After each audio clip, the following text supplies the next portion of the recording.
कैफ़ अंतुम इज़ा नज़ला ईसा इब्न मरियम फ़ीकुम व इमामुकुम मिनकुम औ कमा क़ाल अलैहि सलातु व तस्लीम।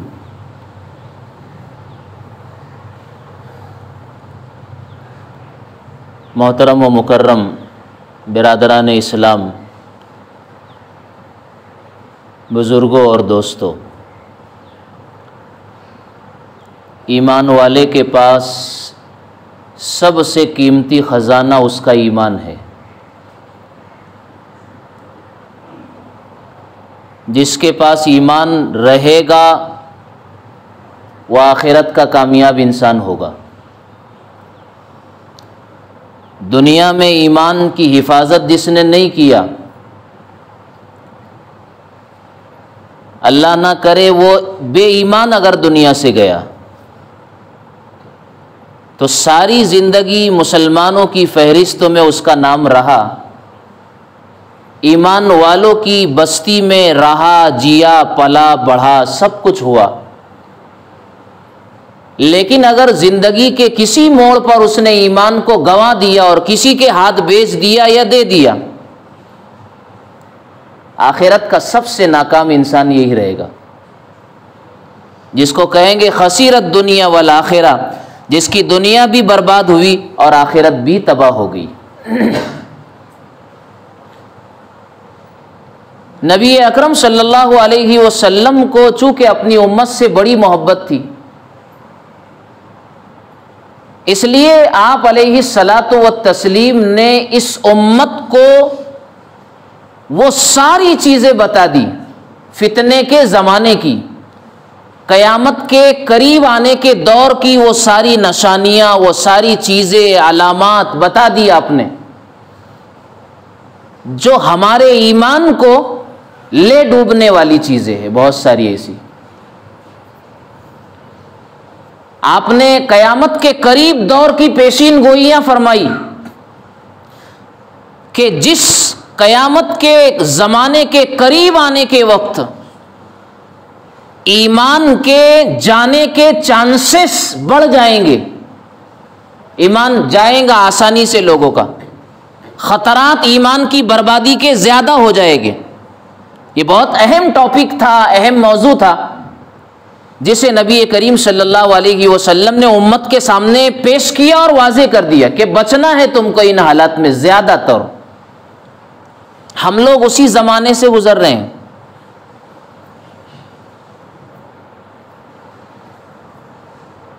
क़यामत के करीब 4 बड़ी निशानियां वजूद में आएगी। हज़रात मुहद्दिसीन ने हदीस की किताबों में बाबो अशराती साआ का उन्वान कायम किया है, क़यामत की अलामतों का बयान। तो क़यामत की बड़ी अलामतें तो बहुत सारी है, लेकिन उन बड़ी अलामतों में सबसे ज़्यादा बड़ी और मशहूर 4 अलामतें हैं। एक तो हज़रत ईसा अलैहिस्सलातु वस्सलाम का उतरना, दूसरे हजरत मेहदी अलैहिस्सलातु वस्सलाम का इस उम्मत का अमीर और खलीफतुल मुस्लिमीन बनना और उनका आना। तीसरे याजूज और माजूज जो एक अजीब और गरीब कौम है अल्लाह की पैदा की हुई, जो इस वक्त दुनिया में कहीं ना कहीं किसी ना किसी गोशे में मौजूद है, लेकिन कोई उनका परफेक्ट ठिकाना नहीं जानता कहां है, लेकिन है इस दुनिया में। अल्लाह उसे बर्पा कर देंगे, यानी जाहिर कर देंगे। पैदा नहीं करेंगे, पैदा हो चुके हैं, जाहिर करेंगे, निकाल देंगे उनको। उन्हें याजूज और माजूज कहते हैं। और सबसे डेंजर चीज जिसके फितने से ईमान वाले को बचना है और नबी ने बचने की राहें सुझाई है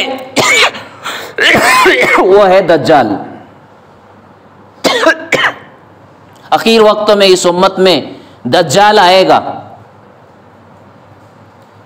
और न जाने कितने हजार नहीं कितने लाखों लोगों के ईमान पर यह डाका डाल देगा। हम उस दौर से करीब है। कोई ये सोचेंगे कि मौलाना को आज ये बातें करने की जरूरत क्या है। जब से इस्लाम इस धरती पर आया है उसी वक्त से इस्लाम के मुखालिफिन इस्लाम को नुकसान पहुंचाने के लिए मेहनत करते रहे और हर जमाने में इस उम्मत के ईमान पर डाका डालने वाले ऐसे लुटेरे, ऐसे डाकू हमसे ईमान को लेने की तगोदो और मेहनत हर जमाने में करते रहे। हमारा जमाना भी इससे खाली नहीं है।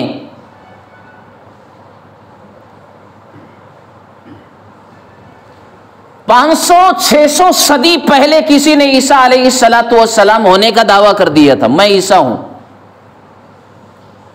गुजरात में, गुजरात के एक बहुत बड़े मुहद्दिस गुजरे हैं अल्लामा ताहिर पटनी रहमतुल्लाह अलैह, जिनकी एक बहुत मशहूर किताब है हदीस पाक की मजमू बिहारिल अनवार। यह हजरत मुहद्दिस अल्लामा ताहिर पटनी रहमतुल्लाह अलैह का जमाना था।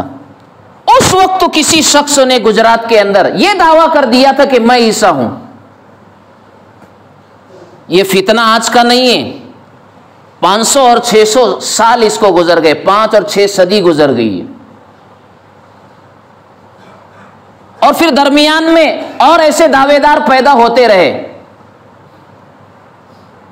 हमारे आजाद भारत में एक आदमी पैदा हुआ था जिसको मिर्जा गुलाम अहमद कादियानी कहते हैं। इसने भी एक फितना बर्पा किया और दावा किया। सबसे पहले तो इसने यह दावा किया था कि मैं मुजद्दिद हूं। अब आपको मुजद्दिद भी समझाता हूं। मुजद्दिद कहते हैं ऐसे शख्स को जिसके जरिए से, जिसकी कुर्बानियों और मेहनत से इस्लाम और दीन के वो सारे दरवाजे खुल जाते हैं जो बंद हो चुके थे उम्मत में। शरीयत मुताहरा के वो अहकाम, वो अबवाब और वो चीजें जो सदियां गुजर गई, जिसको लोगों ने अमल करना छोड़ दिया, उसको बयां करना छोड़ दिया, ऐसी चीजों को मुजद्दिद आके उम्मत के अंदर जिंदा कर देता है दोबारा, उसको मुजद्दिद कहते हैं। तो उसने पहले दावा किया कि मैं मुजद्दिद हूं। उसके बाद दावा उसने कर दिया कि मैं मेहदी हूं। मेहदी अलैहिस्सलाम एक अल्लाह ताला के वली इंसान होंगे जो आखिर जमाने में इस उम्मत की क़यादत और सियादत को संभालेंगे, खलीफतुल मुस्लिमीन होंगे, अमीरुल मोमिनीन होंगे और उस वक्त तो उम्मत को संभालेंगे जब उम्मत का शिराजा मुंतशिर हो गया, बिखर जाएगा, उम्मत परेशान रहेगी। उस वक्त तो मेहदी अलैहिस्सलातु वस्सलाम आएंगे और उम्मत को संभालेंगे। तो उसने कहा कि मैं मेहदी हूं और फिर धीरे से आगे बढ़कर हिम्मत उसकी जब बढ़ी तो उसने कहा कि मैं ईसा हूं। मैं ईसा हूं जिनके आने की बशारत सुनाई गई। ईसा अलैहिस्सलातु वस्सलाम एक नबी गुजरे हैं इस उम्मत के। हमारे नबी से पहले लास्ट सेकंड लास्ट, सबसे आखिरी नबी तो हमारे हैं, ताजदार मदीना सरकार दो आलम जनाब मोहम्मदुर रसूलुल्लाह सल्लल्लाहु अलैहि वसल्लम इस उम्मत के आखिरी नबी है, और आप पर नबूवत और रिसालत का सिलसिला खत्म कर दिया गया। आपसे पहले जो नबी इस उम्मत में थे वो हजरत ईसा अलैहिस्सलातु वस्सलाम, वो इंतकाल नहीं किए हैं, उनकी वफात नहीं हुई है। कुरान कहता है बर रफ़अहुल्लाहु इलैहि व कानल्लाहु अज़ीज़न हकीमा, अल्लाह ने आसमानों पर हजरत ईसा अलैहिस्सलातु वस्सलाम को उठा लिया है, इंतकाल नहीं हुआ। ये यहूदियों ने ये तमाशा बर्पा किया। ये यहूदी बहुत मक्कार कौम है इस दुनिया की। इस्लाम की सबसे नंबर 1 दुश्मन अगर कोई कौम है वो यहूदी है।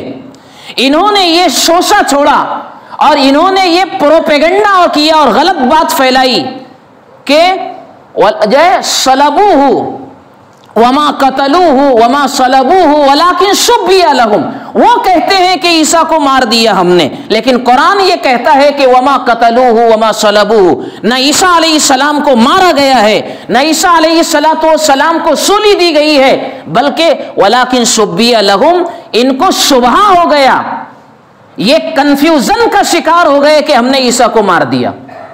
अल्लाह ताला कहते हैं बर रफ़अहुल्लाहु इलैहि, अल्लाह ने अपने पास उनको बुला लिया है, लिहाजा वो दोबारा दुनिया में आएंगे ईसा अलैहिस्सलाम।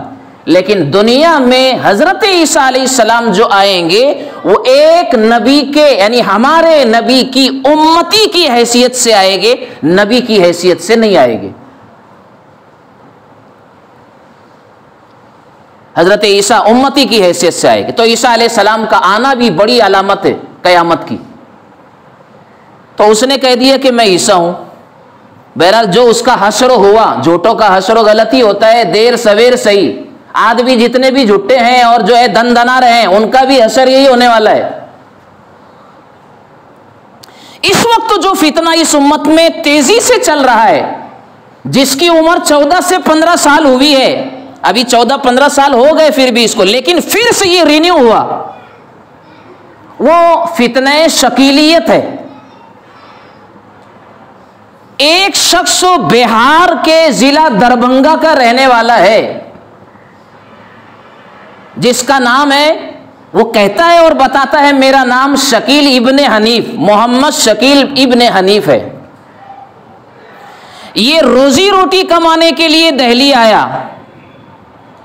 दिल्ली में किसी इलाके में इसने डेरा डाला और फिर इसको तैयार किया गया, उकसाया गया। जाहिर सी बात है, मैं आपको ये बात बता दूं, उम्मत में इस तरीके के जितने भी झूठे लोग आते हैं उम्मत को गुमराह करने के लिए, कोई ईसा होने का दावा करे, कोई मेहदी अलैहिस्सलाम होने का दावा करे, कोई और ऐसा प्रोपेगेंडा उम्मत में छोड़ दे जिससे उम्मत में इंतशार पैदा हो, अफरा तफरी पैदा हो और उम्मत में आपस में एक दूसरे से लोग लड़े, बहसो मुबासा करे और इस उम्मत की एनर्जी, इसकी कुव्वत, इसकी ताकत आपस में लड़ने में खत्म हो। ये फितना डालने वाले कुछ और लोग होते हैं पीछे जो इनको खड़ा करते हैं। ये पॉइंट आपको अपने दिमाग में हमेशा रखना चाहिए, वरना ऐसे लोगों की औकात क्या होती है?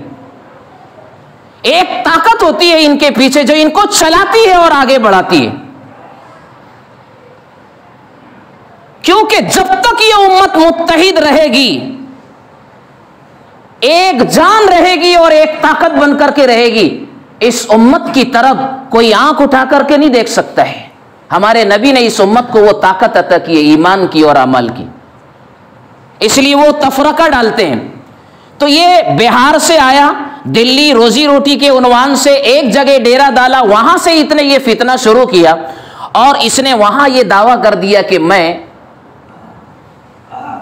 मेहदी हूं, जो मेहदी आने वाले हैं अलैहिस्सलाम, मैं मेहदी हूं, मेहदी होने का दावा किया पहले से। वहां से जब इसका फितना जाहिर हुआ, वहां से भगाया गया, तो ये सीधा हमारे मराठवाड़ा का जो औरंगाबाद जिला है, औरंगाबाद जिले का एक गांव है छोटा सा, जिसको कहते हैं पड़े गांव या चीते गांव कहते हैं, उस इलाके में इसने डेरा डाला और उसने मेहनत शुरू की। जाहिर सी बात है, कोई आदमी कोई बात लेकर के चलता है, कुछ लोग तो बात सुनने वाले हो ही जाते हैं ना, चाहे वो कितनी गलत बात बोले, चाहे वो कितनी झूठी बात बोले, लेकिन जब कोई कुछ कहता है तो उसके इर्द गिर्द, उसके आसपास कुछ तो लोग खड़े हो ही जाते हैं, मजमा हो जाता है। और मैं आपको कहूं, आज तो हम इतने फुर्सत अली लोग हैं, जिसको आज की इलाके की जुबान बोलेंगे, इतने रिकामे, बहुत सारे लोगों को इतनी फुर्सत है, एक आदमी अगर थूक दे जमीन पर और अपने ही थूक को अगर देखते हुए खड़ा हो जाए तो 10 लोग जमा हो जाते हैं। आज हमारा दौर इस तरह है, क्योंकि मकासिदे जिंदगी के जो मकसद है हमारी निगाहों से ओझल हो चुके हैं, फरामोश हो चुके हैं। भीड़ जमा होने के लिए आज कोई देर नहीं लगती है किसी जगह पर। बहरहाल कुछ उसने मेहनत शुरू किया औरंगाबाद के उस छोटे से इलाके में, और एक बस्ती तैयार हो गई, एक गांव तैयार हो गया, एक सोसाइटी उसने बना ली। यहां तक कि जब उलमाए औरंगाबाद ने उसके फितने को उम्मत से आगाह किया, उसके फितने से उम्मत को जब आगाह किया और बताया, तो बाकायदा डिपार्टमेंट में कंप्लेन हुई और उलमा को जेल जाना पड़ा।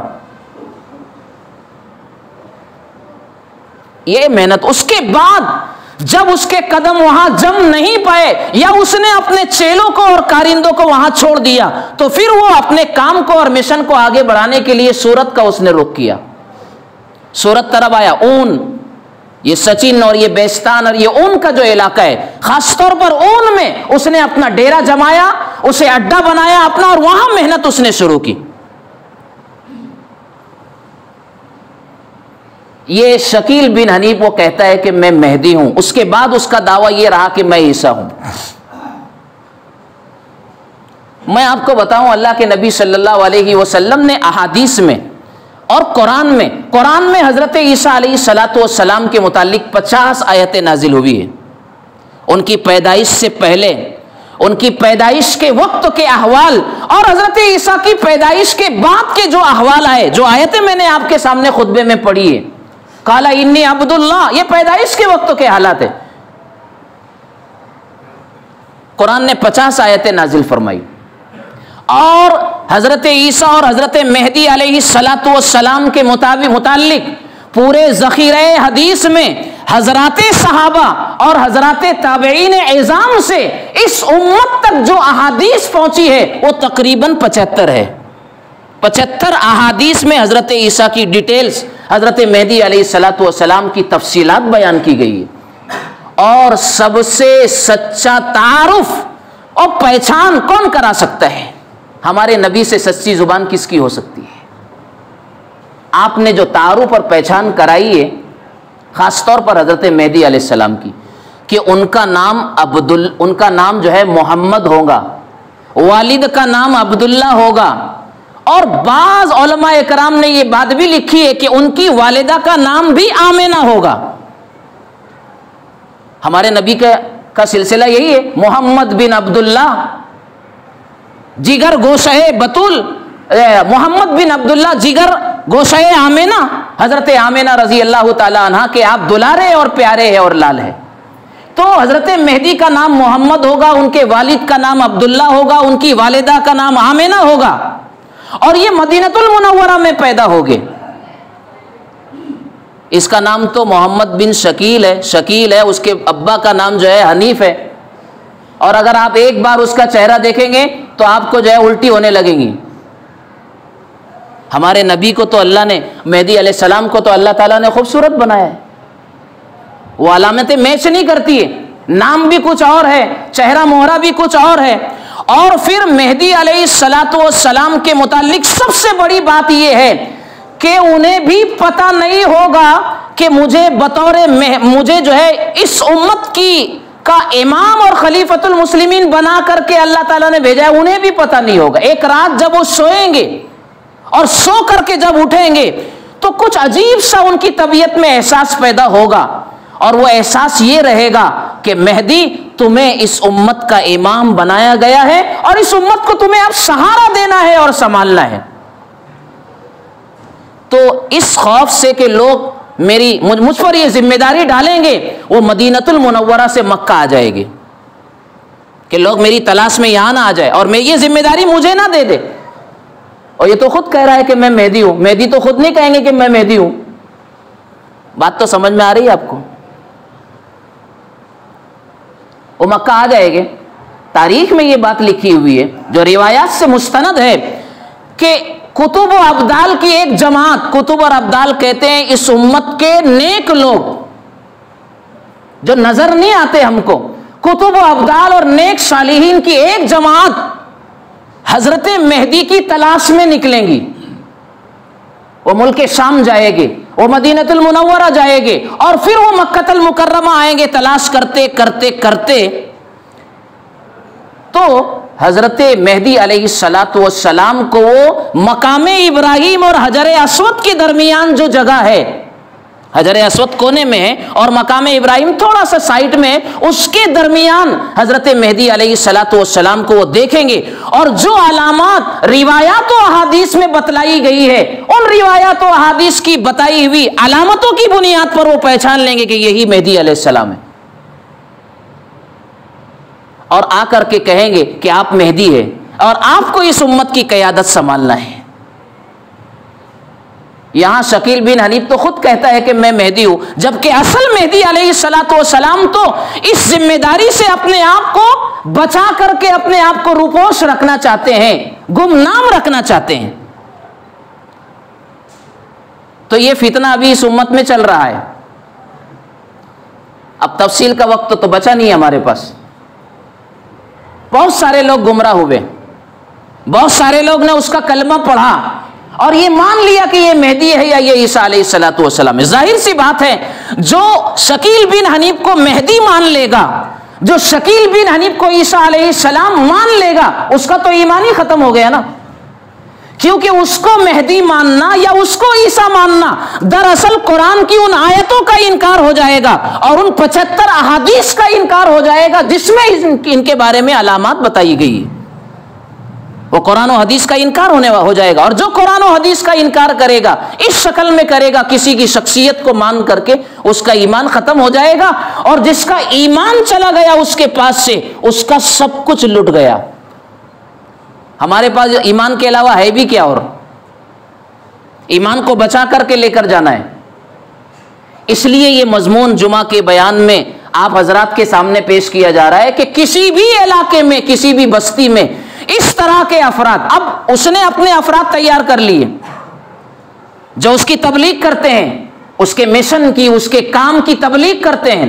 अब वो हर जगह नहीं आएगा, लेकिन उसके अफराद जो दाढ़ी वाले भी होंगे, कुर्ते पैजामे वाले भी होंगे।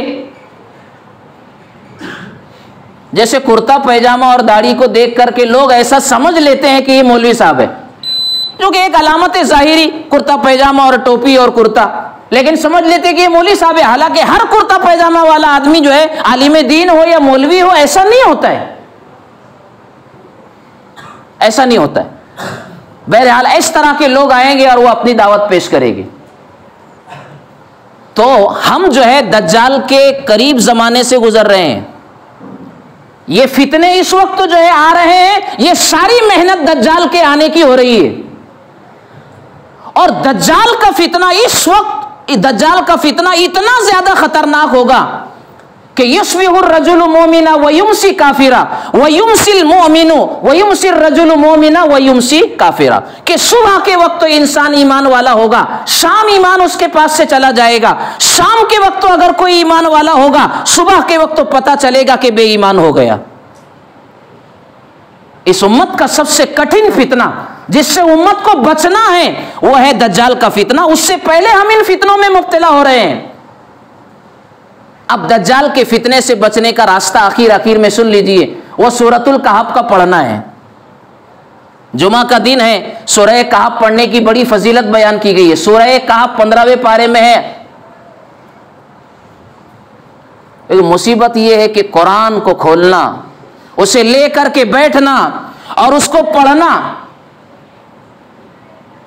मेरे बोलने से आपका कोई कल्याण नहीं हो जाने वाला है, आपके सुनने से कामयाबी की मंजिलें आपको नहीं मिलने वाली है। मैं कहने वाले को भी उस पर चलना होगा। मैं अभी सूरतुल कहफ पढ़ करके यहां आया हूं। आधा पारा कुरान की तिलावत करके आया हूं और सूरह कहफ उससे पहले पढ़ करके आया हूं, इसलिए इतनी ताकत के साथ मैं आपके सामने बोल रहा हूं। और अगर पूरी सूरह कहफ हम नहीं पढ़ सकते तो सूरतुल कहफ की शुरू की 10 आयतें, इसके बारे में भी उलमा ने यह बात लिखी है कि जो शुरू की 10 आयतें सूरतुल कहफ की हर जुमा को पढ़ लेगा या हमेशा पढ़ता रहेगा जब भी मौका मिले उसको, तो वो दज्जाल के फितने से महफूज रहेगा। बहुत बड़ी कामयाबी है ना हमारे लिए। दज्जाल का फितना जो ईमान ले लेगा हमारा, दज्जाल के फितने से महफूज रहना है तो सूरतुल कहफ की 10 आयतें शुरू की पढ़ लीजिए और पूरी सूरत को हर जुमा पढ़ना चाहिए। उलमा ने इसकी फजीलत में ये बात लिखी है कि इस जुमा से लेकर के आने वाले जुमा तक एक्सीडेंट की मौत से अल्लाह हिफाजत करेंगे। लेकिन इसका यह मतलब नहीं कि 120 में चलाने का, कंट्रोल में तो रखना ही पड़ेगा। जान अल्लाह की अमानत है, माल अल्लाह की अमानत है, आबरू और इज्जत अल्लाह की अमानत है, इसको हम किसी के हाथ पे ऐसे लुटा नहीं सकते हैं। हमारे कुछ नौजवान इस वक्त डिप्रेशन का शिकार होकर के, शराब के नशे के अंदर आकर के या और हालात जिंदगी से परेशान होकर के खुदकुशी भी कर रहे हैं। बाज इलाकों के अंदर इतनी वारदात खुदकुशी की अपने आप को हलाक करने की आ रही है कि ऐसा लगता है कि लोग न जाने अपने आप को कितना खुदकुशी के रास्ते से हलाक करेंगे। तो ये जान तो अल्लाह की अमानत है, इस पर एक खराश नहीं लगा सकते, हम एक खराश भी नहीं लगा सकते हैं। अल्लाह हिसाब लेंगे, हमने दूध दी थी तुमको, ये जिंदगी तुम्हारी थोड़ी थी। हम खुद आते हैं कि अल्लाह भेजते हैं दुनिया में, हम खुद दुनिया से जाते हैं कि अल्लाह हमको बुलाते हैं। हमारा आना भी अल्लाह के हुक्म से होता है इस कायनात में, और इस कायनात से हमारा जाना भी अल्लाह के हुक्म से होता है, हमारे इख्तियार में नहीं है। दरमियान की जो थोड़ी सी जिंदगी है 50-60 साल जिंदगी, इसमें अल्लाह ने हमें कुछ इख्तियार दे दिया, कुछ अल्लाह ने पावर दे दिया कि कमाओ, खाओ, अपने परिवार को पालो और अपनी जिंदगानी में अल्लाह के भी हुकूक अदा करो और बंदों के भी हुकूक अदा करो। ये जिम्मेदारी है हमारी। तो हमारे पास सबसे कीमती सरमाया ईमान का है मेरे भाइयों। इस ईमान को लेने के लिए लहरें चल रही है, फितनों की लहरें। हम ऐसा समझते हैं कि अगर कोई फितना हमारे इलाके में अगर नहीं है, हमारे पॉइंट में और अगर हमारी बस्ती में अगर नहीं आया है, तो हमें क्या फिक्र करने की जरूरत है। ऐसा नहीं है। अगर आग कहीं पर लगी हुई हो तो उस आग की लहरें और लपेटें हमारी बस्ती की तरफ भी नजर उठा सकती है। उठा सकती कि नहीं उठा सकती। और अक्लमंद वो है कि किसी फितने के आने से पहले और किसी जो है हंगामे और शोर के बर्पा होने से पहले बाउंड्री कायम कर ले, पेशबंदी पहले कर ले और हिसार और किले में महफूज हो जाए। और उसका रास्ता यही है कि ईमान की ताकत को हमें मजबूत करना है। अब ये शकील बिन हनीफ जैसे झूठे मक्कारों और ऐसे दावेदारों के फितनों से अगर अपने आप को बचाना है तो पहला रास्ता मैं आपको बता रहा हूं। ये सारी चीजें आपको उलमा बताएंगे, उलमा की सोहबत इख्तियार कीजिए। उलमा की सोहबत यानी कभी कभी उनकी मजलिस में जाओ। इस उम्मत को हर फितने से अगर किसी भी दौर और जमाने में अगर मुतनब्बह किया और आगाह किया है वो इस उम्मत के उलमा है। उन्हें पता है कि इस उम्मत को कौन सा बिच्छू और कौन सा नाग डसेगा और इनके ईमान को खत्म करेगा और इनको जहर दे देगा। इस उम्मत को उलमा जानते हैं ये, क्योंकि अल्लाह ताला ने किताब और सुन्नत का उनको इल्म अता किया है। आज मैंने एक अक्कल कुआ के एक आदमी को, पता नहीं, मैं तो नाम भी नहीं जानता और वो किस इलाके और ये इस गांव का आदमी है, एक खलीफा और हजाम की दुकान पर ये कहते हुए सुना। बेला वजह वो कह रहा था कि अपना क्या है, बोले ये तो जो है मौलवी लोग पकड़े जाएंगे, बोले ज़कात और सदकात खाते हैं। बोले इतनी तकलीफ हुई मेरे को। मसला सिर्फ मेरा नहीं, मसला सिर्फ उम्मत के चंद उलमा का नहीं है। इतनी बड़ा इल्जाम और इतनी बड़ी बात हमारे उम्मत का एक फर्द अगर कहता है, और जैसे अक्कल कुआ की सरजमीन जहां पर उलमा की बस्ती है, इतना बड़ा इल्म और अमल का ये जो है समंदर बह रहा हो, वहां रह करके भी अगर उलमा की मोहब्बत अगर किसी आदमी के दिल में नहीं आती है, मैं समझता हूं कि फिर उस आदमी के दिल के अंदर कब आएगी मोहब्बत उलमा की। ये उम्मत अगर उलमा से कटेंगी और इस तरीके की ज़हनियत अगर अपने अंदर में अगर रखेंगी तो फिर हमारी हलाकत को कोई नहीं रोक सकता है। अगर हम उलमा से मोहब्बत नहीं कर पाते हैं तो हम बिला वजह इल्ज़ाम भी तो नहीं दे सकते ना। कोई मौली साहब बिला वजह किसी के घर पे खाने को आते क्या? मौली साहब मेहनत नहीं करते मदरसों में, उन्हें उनकी छोटी सी पगार मिलती है। वो किसी के दर पर अगर आते हैं तो वो मदरसे के लिए आते हैं, वो किसी की शॉप पर अगर आते हैं तो वो बच्चों के कौम के मुस्तकबिल को संवारने के लिए आते हैं। अगर वो चंदे का ऐलान करते हैं तो वो अपने घर के लिए नहीं करते, वो कौम और मिल्लत के बच्चों की तालीम और तरबियत का बेड़ा उन्होंने उठाया है। अगर ये लोग नहीं होते तो हमारी नस्लों के ईमान की हिफाजत का कौन जिम्मेदार था? हमारी नस्लों की हिफाजत कौन लोग करते? मैं तो ये कहता हूं कि इस जमाने में अल्लाह ताला ने उलमा को उन दीवानों की तरह बना दिया है जो अपनी जानों को हथेली पर रखकर इस उम्मत के बच्चों की तालीम और तरबियत के लिए अपने आप को खपा रहे हैं। न जाने कैसे कैसे इलाकों में बैठे हुए जहां हम चंद घंटे रहना पसंद नहीं करेंगे, चंद घंटे हम रह नहीं पाते हैं, वहां जिंदगी गुजार देते हैं उलमा। इसलिए हमें उलमा से मोहब्बत करना है, उनकी मजलिस में जाना है, जिससे जिसको मोहब्बत हो वो उसके पास जाए, बैठे, फितनों से महफूज रहेगी। और इसके अलावा दावत व तबलीग का हमारा ये सिलसिला है, दावत व तबलीग का हमारा ये सिलसिला है, ये बहुत मुबारक सिलसिला है। जमातों में जाना, चिल्ले और 4 महीने की जमातों में चले जाना, 3 दिन लगाना महीनों के, ये हमारे ईमान को ताज़ा भी रखेगा और इस तरह के फितनों से हमारी हिफाजत करेगा। अल्लाह ताला मुझे, आपको, हम सबको अमल की तौफीक अता फरमाए। व आखिरु दावाना अनिल हम्दुलिल्लाह।